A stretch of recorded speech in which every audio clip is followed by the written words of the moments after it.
¿Qué tal amigos? Soy el pastor Salomón de la Cruz. Saludos desde Cozumel, Quintana Roo, México. Hoy quiero contarles la historia detrás de mi libro 8 bases indispensables para el estudio de la escatología. En 1994, cuando presenté mi tesis sobre el tema La Gran Tribulación, una crisis suprema, realmente fue un motivador para mi vida para estudiar la escatología. Ya en 1995 presenté en una iglesia de Escárcega, Campeche, el Lirio de los Valles, donde pastoreaba el pastor Fernando Moreno. Presenté por primera vez el ensayo que posteriormente iba a formar este material, este libro, un estudio de bases para el estudio de la escatología con herramientas muy básicas. Posteriormente, este mismo material fue impartido en seminarios, en institutos bíblicos, en universidades teológicas. La razón es que elaboré este material, encontré un vacío en diferentes grupos sobre el tema de la escatología, escasez de bases para su estudio, pero recientemente en las redes sociales he encontrado por lo menos dos extremos. Por un lado están aquellos quienes tienen muchas reservas en el tema de la escatología por el temor a apartarse del texto bíblico, y entonces tienen miedo a contextualizar la escatología, sobre todo para este tiempo del fin. Por otro lado, hay quienes sin base alguna se arriesgan a hablar presentando hipótesis que no tienen ningún sustento, que atentan incluso en contra de algunas doctrinas fundamentales de la Escritura. Entonces es interesante que este material conlleva la idea de establecer las bases. Son cuestiones muy técnicas. Yo sé que en este libro no se presenta de una manera emotiva, sino que lo que se presenta más que nada es las herramientas básicas, pero que son necesarias, fundamentales para el estudio de la escatología, especialmente en el tema de la interpretación. Aquí mismo presentamos las 3 líneas que abarca la escatología bíblica, porque no solamente es una línea, abarca la línea de los judíos, la línea de los gentiles y la línea de la iglesia. En las 3 líneas sobre las que camina, que el mismo apóstol Pablo en 1 Corintios 10:32 menciona cuando dice: no seas tropiezo ni a judíos, ni a gentiles, ni a la iglesia del Señor. Y en ese sentido vamos desarrollando no solamente una escatología de una sola línea, sino de 3 líneas, aunque en el caso de los gentiles, las profecías que se relacionan mayormente con naciones juntamente con Israel son las que mayormente se da énfasis, y en esa relación, que es muy cercana al pueblo de Israel, es donde se desarrolla en ese caso la escatología, y en el caso de la iglesia, que también hay una escatología muy propia para la iglesia, que abarca, por ejemplo, el tema del rapto. Es un tema específicamente para la iglesia y que Dios le reveló al apóstol Pablo. Algunos piensan que en el arrebato que tuvo en 2 Corintios capítulo 12. Bueno, me gustaría que podamos nosotros también entender que aquí nos detenemos mucho en el tema de la hermenéutica. De hecho, es muy interesante que aquí yo especifico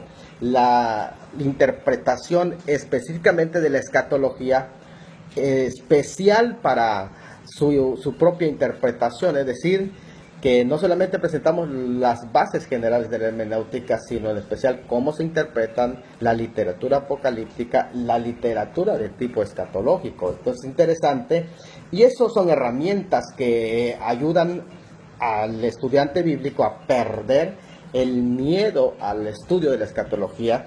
Y entonces recuerden que ahora que estamos en especial en el tiempo del fin, cuando el libro de Daniel es abierto, cuando los libros de escatología que estaban sellados, según así lo dice Daniel en el capítulo 12, sella estas palabras porque son para el tiempo del fin, y en este tiempo justamente se han abierto algunos conceptos proféticos que no existían.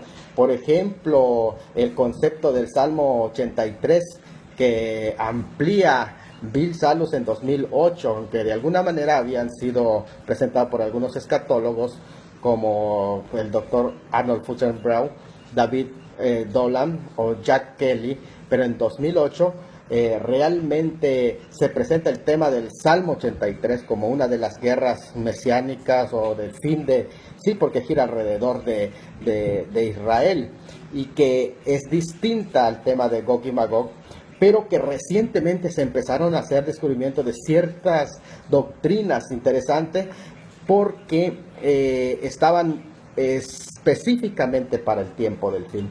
Y entonces empieza a desarrollarse la escatología de una manera más vívida, de una manera más real, y entonces empieza a entender que Dios tiene mucho que decir para este tiempo a su pueblo.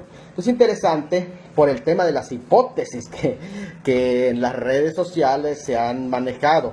Hipótesis que algunos de ellos no son tan descabellados, hipótesis que son válidas. Por ejemplo, en las diversas hipótesis que hay sobre el tema del anticristo, cuando nosotros entendemos este tema como hipótesis que son válidas y que incluso para las personas que tienen las herramientas, como lo dice Apocalipsis capítulo 13 en el caso del anticristo, cuando dice el que tenga entendimiento, o sea, si tienes todos esos elementos hermenéuticos, cuente el número de la bestia. Y aunque es una propuesta para la gente del periodo de la gran tribulación, pero sin embargo también se puede notar que nos sirve de elemento apologético escatológico, un elemento que yo aquí presento que no es tan frecuentemente conocido, el elemento de la apología dentro de la escatología, es decir, de cómo en ramas de probabilidades, caminos en las cuales pueden cumplirse una profecía, claro, no desde el punto de vista dogmático, pero sí para demostrar, sobre todo nosotros que ahora vivimos en una generación, la generación del tiempo del fin. Entonces es interesante que las hipótesis actuales también pueden tener cierta aplicación. ¿Por qué? Porque es para la gente que vive en estos últimos días. Claro que también nosotros aquí hacemos una distinción entre lo que es una aplicación y la interpretación de la hermenéutica.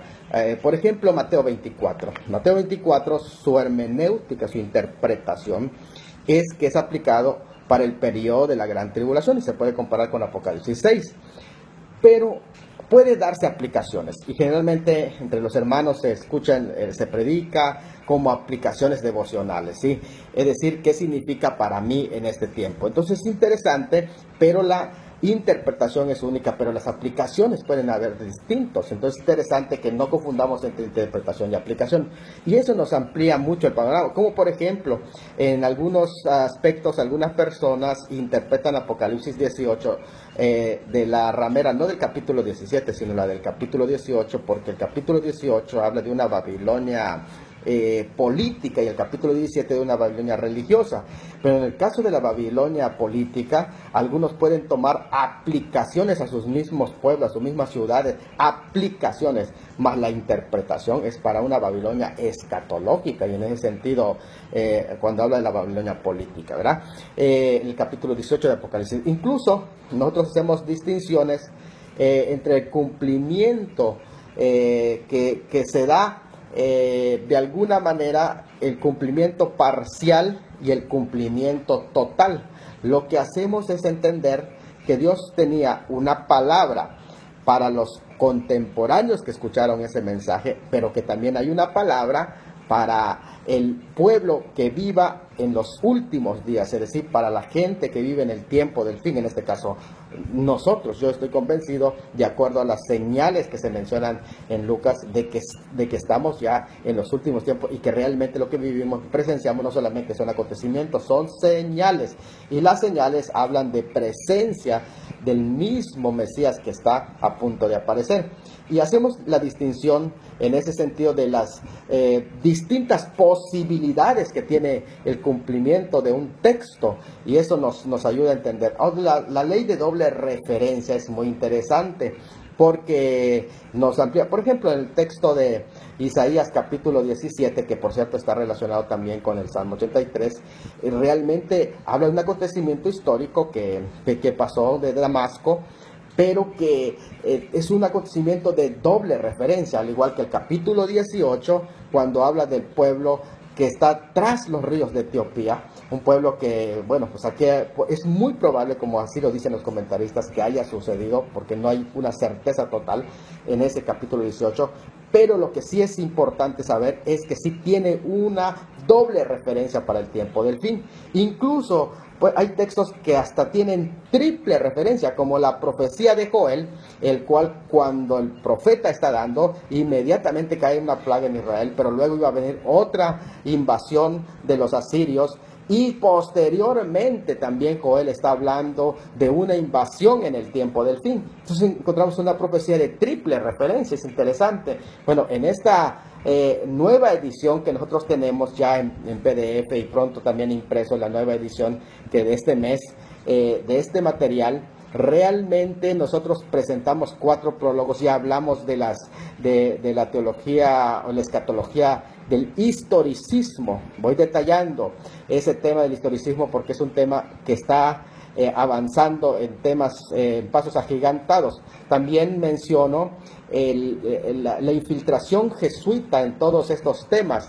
Y qué lecciones aprendemos de ello. Es una defensa también del dispensacionalismo y a la vez presentamos una advertencia para todos aquellos que están fascinados en poner fecha de la venida del Señor Jesucristo, y en ese sentido la cronomalía que de alguna manera está afectando al pueblo de Dios, y es un mal testimonio para todos los oyentes también en redes sociales. Bueno, pues hasta aquí creo que es un material muy interesante. Le agradezco a mi amigo Antonio Valladares desde España, Barcelona, que escribe el prólogo de este material, y yo sé que va a ser de grande bendición para todos ustedes. Dios los bendiga.